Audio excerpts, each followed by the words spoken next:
So let's go ahead and see how we're able to bring in some existing users outside of Liferay into Liferay. So we saw how we can add users manually in the previous section.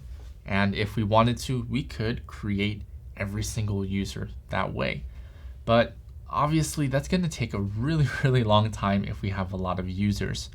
So if those users already exist somewhere else, we can bring them in. Let's talk about the different ways that we can.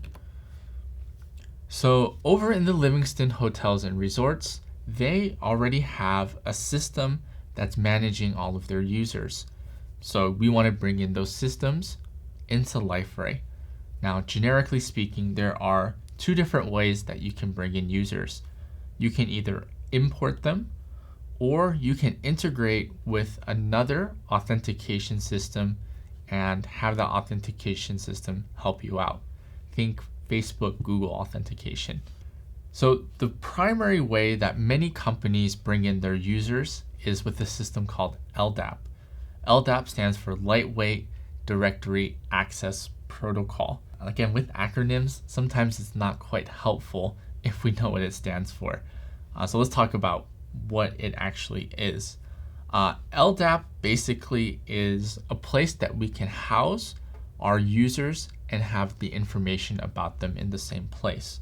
So Liferay is able to connect with an LDAP server and bring in all of those users from the server. So LDAP is kind of like a phone book, right? If you look at the white pages of a phone book, you'll see somebody's name, their address, and their phone number. LDAP is kind of the same way, where LDAP will contain the user's name, their email address, their login information, their job title, their date of birth, and so on. It contains all of the info about the user. So besides LDAP, there are a couple other ways that you can authenticate. We can put this under an umbrella called single sign-on, or SSO.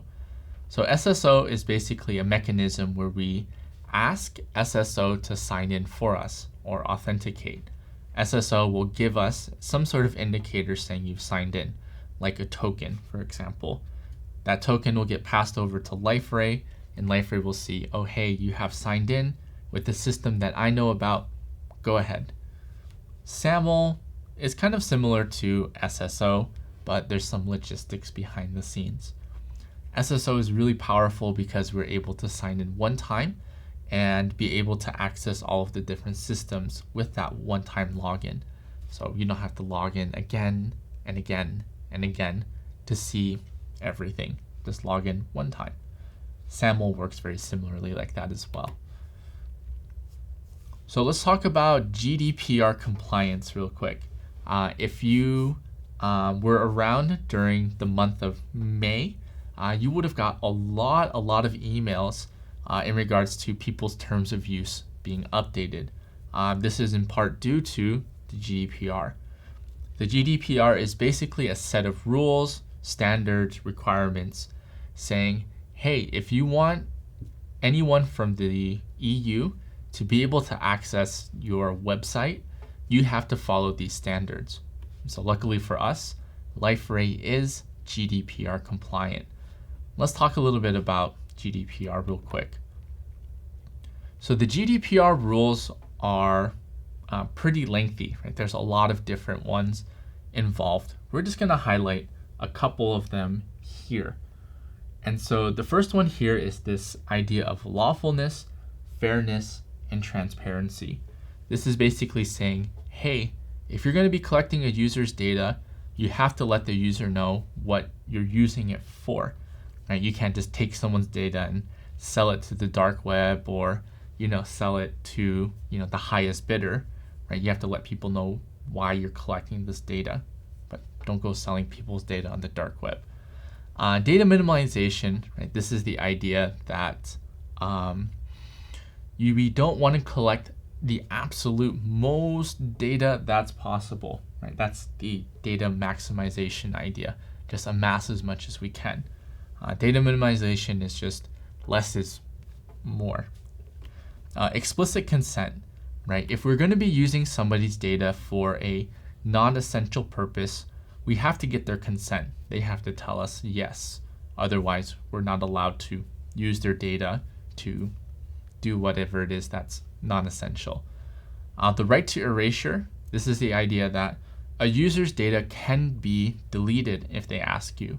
They say, hey, delete all of my non-essential data. We're going to have to do it. We have to have the ability to do so. Or maybe they want their data exported. We have to have that ability as well. And lucky for us, Liferay follows these rules.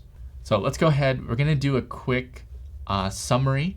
So go ahead and in your student's guide, go ahead and look for this next section and fill in the gaps here. Feel free to pause the video so you can look through and review the sections that maybe are not so clear, or feel free to rewind this video and watch some other parts as well. But now that you're back, assuming that you paused, let's take a look at these blanks here. So users can be added manually, just as we saw in the previous section. When we are creating these users, or when we're bringing in users, there's two different ways we can add them. We can import them, or we can integrate with some sort of alternative authentication system, right? Otherwise, it's going to be up to the platform administrator to add all of these users by hand. So we want to save Josiah a lot of time, a lot of energy, so he can be home with his family and his dog Sprocket, so that, you know, he's a nice, happy guy, doesn't come to work and completely destroy everything. And Liferay is GDPR compliant. So all of the rules and regulations of GDPR is considered within Liferay, and we do follow their rules. So let's go ahead and move on, and we'll discuss a little bit more about what's happening in the Livingstone Hotels and Resort.